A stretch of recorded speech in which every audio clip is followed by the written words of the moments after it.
Today, we have with us a very special guest, Professor Muhammad Yunus, Nobel Laureate, noted economist, banker to the poor. Mr. Yunus is the founder of the Grameen Bank, the microfinance bank that helped lift millions out of poverty in Bangladesh and elsewhere. Welcome to the print, Professor Yunus. Thank you. Thank you very much. Professor Yunus is going to talk to us today about the situation unfolding in Bangladesh. The country is witnessing massive protests, in fact, one of the worst in recent history, against the Sheikh Hasina government. The clashes between the protesters, the authorities, and the supporters of the Awami League have so far claimed close to 300 lives. In fact, 97 people were killed in clashes that Bangladesh witnessed on Sunday. Welcome to the print, sir. I'll start right away. So what initially started off as student protests over lack of jobs, lack of government jobs, and demand to end the controversial quota system has turned into a massive civil unrest against Prime Minister Sheikh Hasina's government. The protesters have been joined by people from all walks of life now. They are demanding the resignation of Prime Minister Sheikh Hasina and her government. How do you see the situation in Bangladesh today? Thank you for asking that question. It's a very painful day for me. People are dying, young people are dying in Bangladesh. And one day, yesterday alone, 97 people died in this upheaval. It's a volcanic eruption of people, young people. Bangladesh has 170 million people, and 2/3 of them are young people. And you see these people who are in universities, colleges, and academic institutions. They came with a very simple demand from the government about the quota system, change the quota system. Very simple, peaceful demonstrations.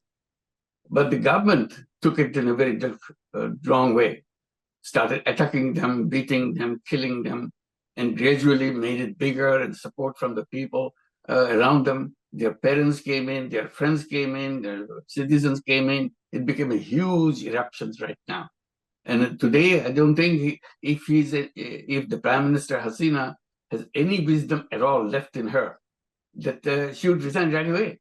You are against the whole nation. The whole nation is up against you. And you are not recognizing the eruption. All you are trying to do is to kill students, kill people, left and right, bringing police, bringing paramilitary, bringing army. You're even bringing the army on the street to kill people. It's a very situation almost like a beginning of some kind of a civil war situation.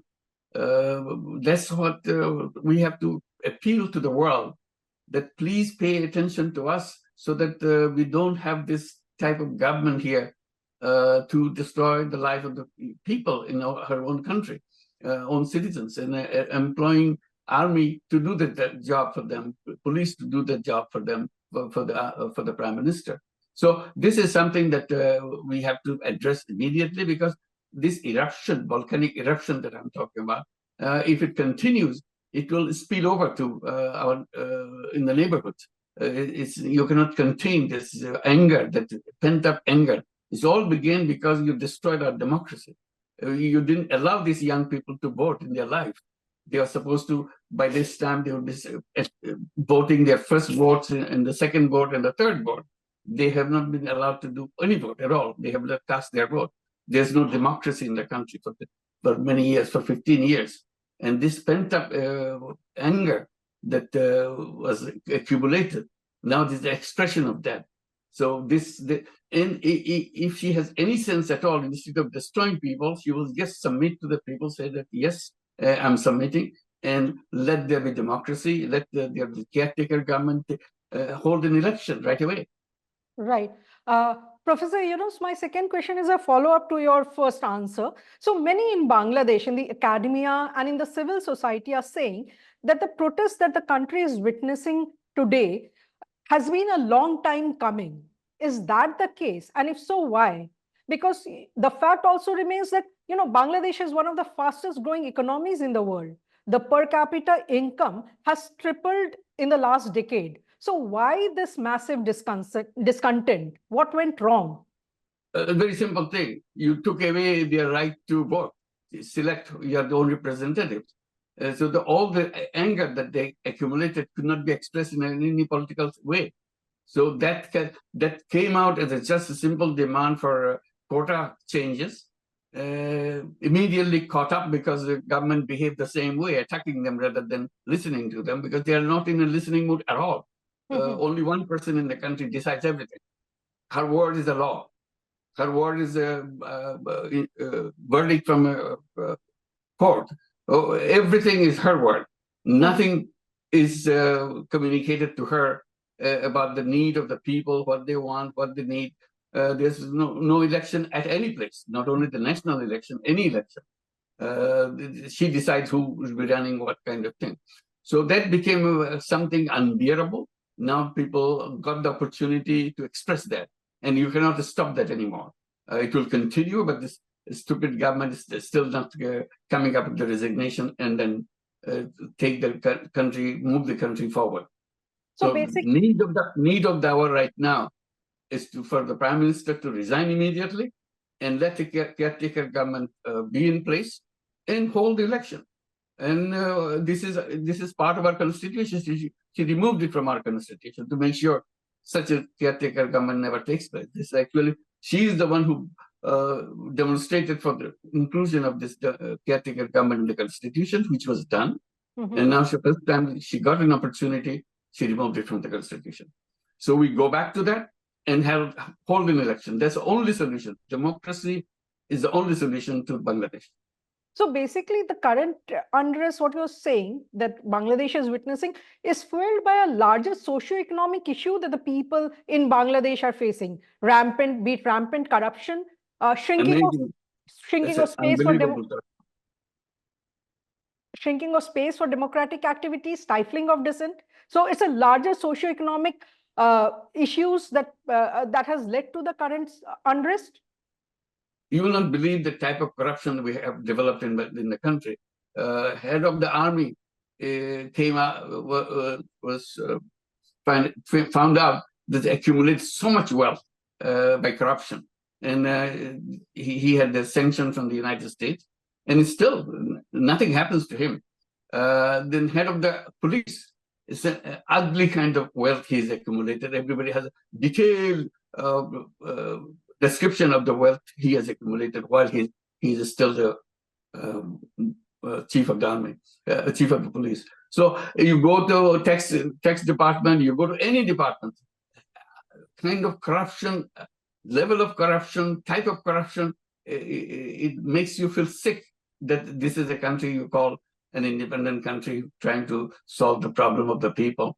You talk about all the development and so on. These are useless words, development and construction of this, construction of that.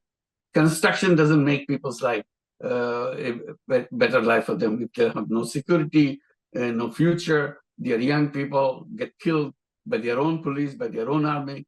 That's not a country at all. So we have to regain our image of ourselves, what we are. We would like to do things in our own way. Let the young people create their own world, take responsibility not only of the country of Bangladesh, but also for the whole world. They're global citizens. These young people can communicate, can work together with other young people in the whole world. Right. Professor Yunus, despite your pioneering work in Bangladesh, and you have been hounded, so to say, by the Sheikh Hasina government. In January this year, you were convicted for alleged violation of the country's labor laws. You face several other charges, including tax evasion. So what do you have to say to that? I have nothing to say about that. This is only part of the way the Hasina government works. She makes up all kinds of stories about it, everybody, whether it's opposition, whether it's me, it's the students, it's common people. She believes in her own fictions and belong to that fictions. She creates those fictions and make everybody believe that this fiction is the reality of the world. So what she has done, not only these cases, there are more than 200 cases against me. Some of them that you just mentioned about forgery,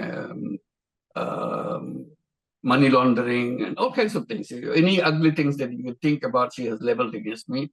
And judicial system carries out according to her orders. So she put me into prison. That's one labor law thing. She put me into a 6 months prison sentence already on me. I'm on bail right now.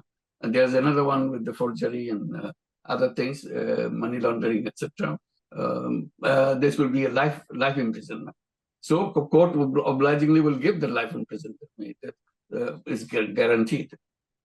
Right now you are in Paris, but have you ever thought of leaving Bangladesh and settling elsewhere? No, I have not, because there's lots of invitation for me to seeing my condition in Bangladesh.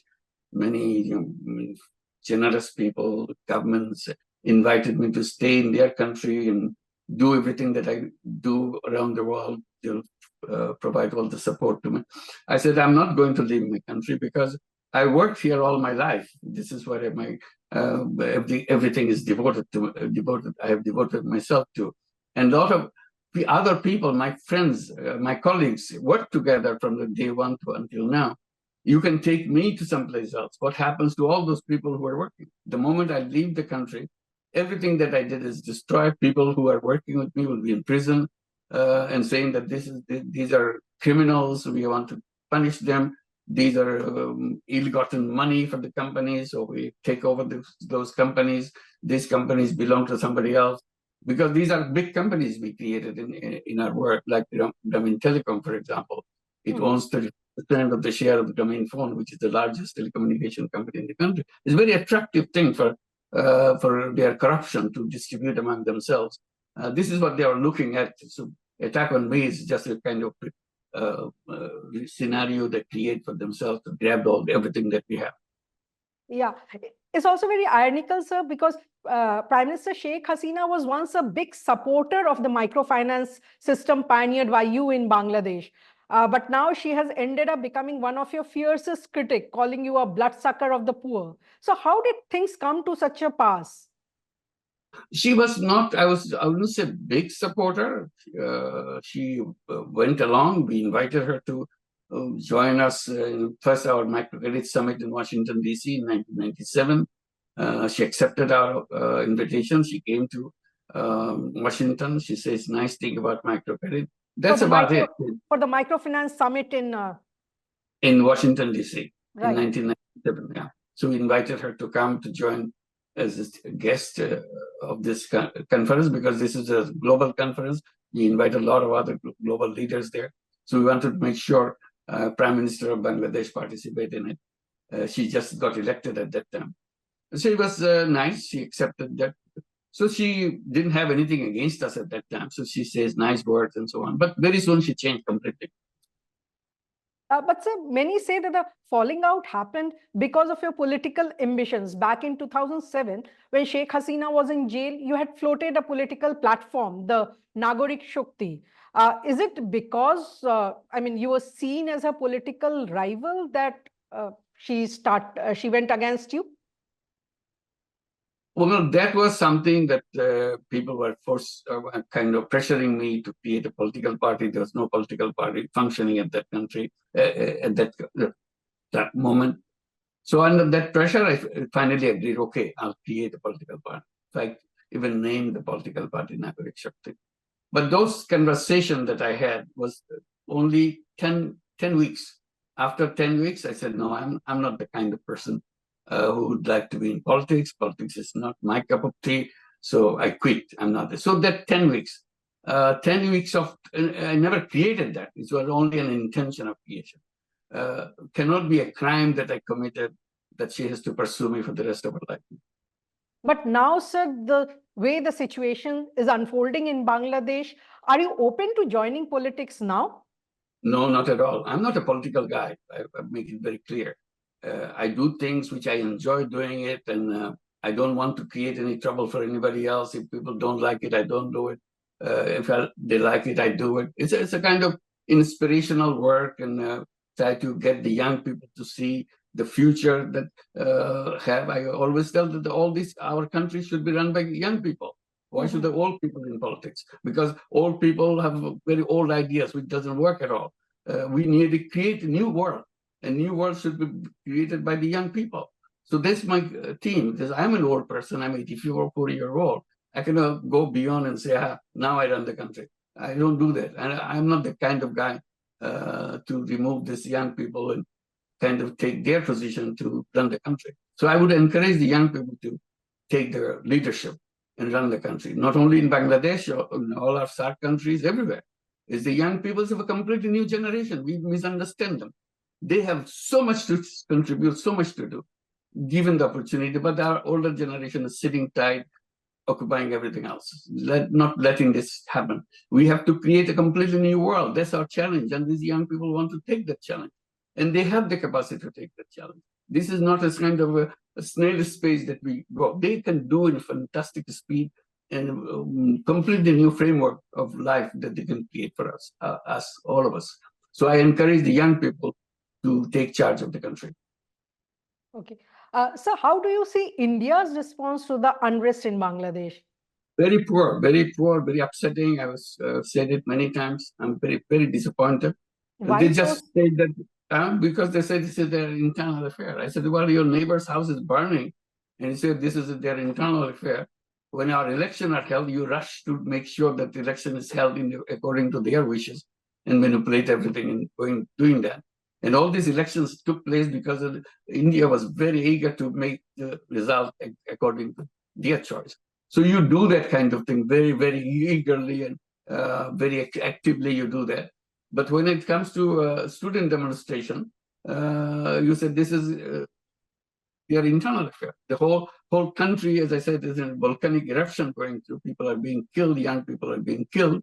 This is their internal affair. So this mismatch, what you do during the election time, what you do when the students are demonstrating against Sheikh Hasina, you completely turn around and say this is their internal affair. So your presence, Indian presence, is very much felt in Bangladesh, and people feel that part of our problem is caused by India, and they don't want to forgive that.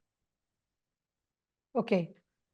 So you also said that you want young people to come and take charge of the politics in Bangladesh. Whole thing, not only politics, everything. They are the one who's capable of doing it. All ideas, all thoughts should be removed. This is a new world has to be created. I keep talking about we have created a self-destructive civilization. If we don't change that, we'll destroy ourselves. I said we have to create a new civilization, and new civilization can be created by the new people. All people cannot create new civilization. So I always encourage young people to take charge of everything.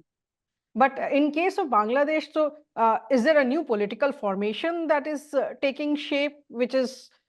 I don't think so. I have not heard such a thing. Students are just plain students. They're just demonstrating for a simple thing. You made it a volcanic eruption by pushing them, killing them, and bringing their parents to join them, their friends to join them, their neighbors to join them. Today is a country is in flame right now. We don't know what happens next hour. Yesterday alone, 96 people were killed. This is what kind of country we're in, killing each other. Right. The police we are talking about, army we are talking about, they are brothers. They're from the same family. The guy the young people who was killed is somebody's son, somebody's brother, somebody's cousin. So it's a big family. Bangladesh is a big family of 170 million people. Right. What will be your suggestion to the Hasina government when it comes to handling the risk and addressing the concerns being raised by the protesters? Please go right away. Resign. Let the new government be formed. Every moment you spend, it costs many lives and many tensions in every family. Everybody's on the street. Please help us to let her go so that we can move on with our life, creating, bringing back the democracy that we believed in, we wanted to practice. She destroyed everything in Bangladesh. Do you think so the unrest is also going to impact Bangladesh internationally? Because recently the European Union postponed talks on a new cooperative agreement with Bangladesh. I'm very happy about that, because why should anybody deal with the government like this one? They should be looking for real democracy functioning. And it's not only the problem of Bangladesh that we have been causing by this administration. It's also the problem that eruption, that volcanic eruption I'm talking about, that volcanic eruption will continue in the neighboring areas because you contain this. That's how you had a difficulty with the Mamata Banerjee when she said, I'll open the door. That it will happen because if it continues, people will not just sit there and get killed. They will spill over to everywhere. So that's why Just the need. Yeah. So your protection and the regional protection, regional peace, all we need, Hasina must go right now and let the new government be formed, the caretaker government formed, and arrange the election for the first time in many years, everybody to vote. These young people never had a chance to vote in any election. And they are 2/3 of the population of the country. So let them decide. Absolutely. It's their decision, it's their country.